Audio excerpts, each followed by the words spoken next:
Well, hello there, and greetings and salutations and all that good groovy stuff. As you may be able to tell, I am not broadcasting from my usual location.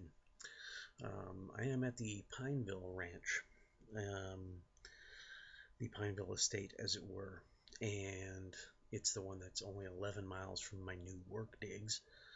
And um, this is where I've been laying my head for the past couple nights, and will be for the next couple nights. And more or less we'll be moving in. Um, I'll be paying rent, so not more or less, more. So things are a little different, to say the least. My new roomie is right below me. Um, I have a bedroom that really isn't mine per se at the moment, and I haven't fully moved in. So I got my foot in the door, if you will. Um, and let me just say, I hate moving. I have moved so many times in my life. I could I could live if my life depended on it, if my lifestyle demanded it. I could live in very temporary situations, um, hotel rooms.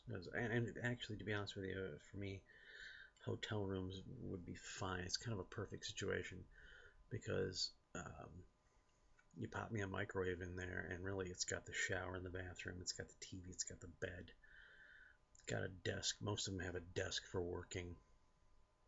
Um, That's enough. That's all I really need. If my life demanded it, if I was a sales guy that was on the road or a roadie or something like that, I could do it. Um, if I had the kind of income where I could pay to live in a hotel, trust me, I would, because the maid service alone would be awesome. But I live pretty simple. I don't have like complex. I don't need a lot of stuff. I really don't. Most of my life I've lived with kind of a bedroom worth of stuff, and occasionally I've had like living room furniture and whatnot, couches and chairs and tables and all that. And I've had full kitchens worth of dishes and pots and pans and all that. I don't right now, and that's the way my life is. I may again. I don't know. I like to live simple. I really do. Um, if if I could afford it, if my lifestyle and my occupation, my financial situation could afford me to do it, I would live in a one bedroom apartment. I would do it in a second. But that shit's expensive. And I really would have a hard time like justifying it when I have other options. So as opposed to driving an hour to and an hour from work every day, I'm moving closer. And my friend needs a roommate. So there's that. Uh, so I'm getting used to the area. I am now going to and from work without the assistance of Google Maps. And trust me, this neighborhood, the squirrely fucking roads, that's an accomplishment. Um, and even though I'm only 11 miles from work, it's a half an hour because it's such a backwoods kind of way to get there. There's no direct route. And this residence is in the state of North Carolina, and work is in the state of South Carolina. Yes, kids, we're right on the state line. So, um, but there are a few things I'm kind of looking forward to. If I can get my new roomie on it, I'm gonna try to go out once a week, if not to a movie, to see some live music. Um, because we've got enough connections in the live music world.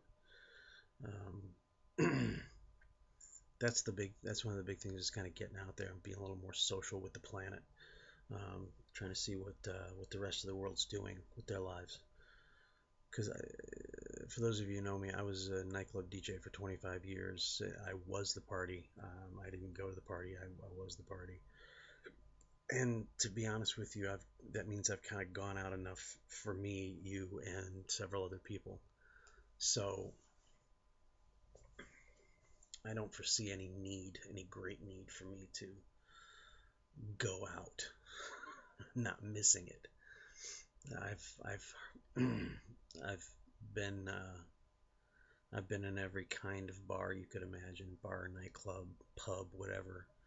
I've heard every kind of cover band, an original band. I've heard every kind of DJ you could imagine. But I do want to go out a little bit more because I think I'm not getting enough entertainment in my life. Plenty of TV movies, TV and movies, Netflix, internet, whatever. But stuff with other human beings involved, in proximity, as opposed to through the screen like we're doing right now. So I am going to try to get out a little bit more. I'd like to go out once a week, and that once a week could include a movie. I mean, could go to a movie theater because that's getting out of the house.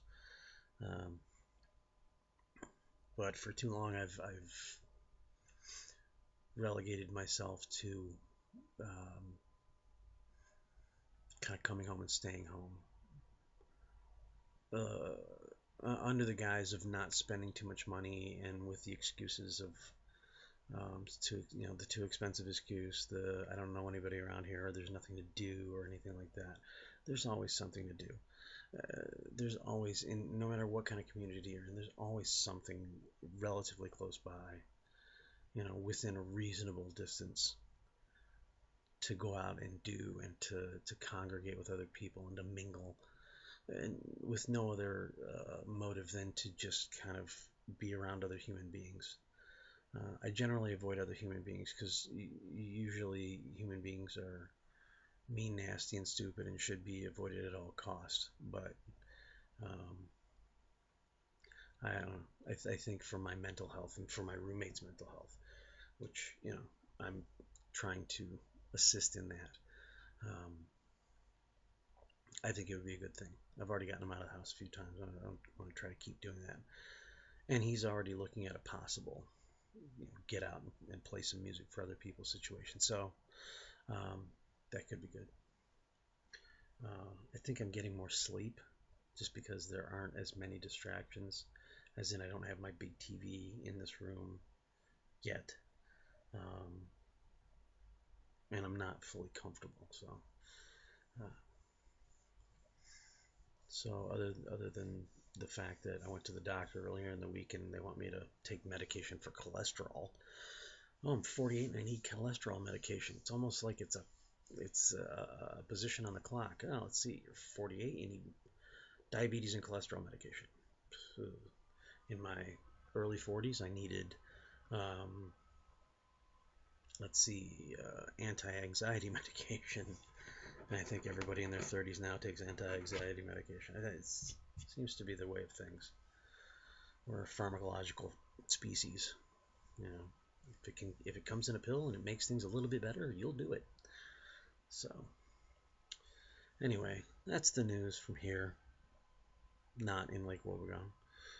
Um, Hopefully, I have some more exciting and more positive feedback for you.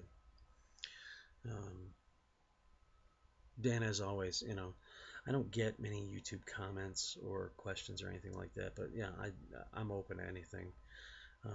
So far, I haven't seen any. I'm going to have to check the YouTube page to make sure that I'm not missing them because, like I say, I'm not a big YouTuber trying to get famous or make money or anything. So I'm not all over how YouTube notifies you and some things like that. So um, anyway, if you got a random question or anything like that, please ask it. I don't care. It'll give me something to talk about other than the lame ass bullshit that's falling out of my head tonight.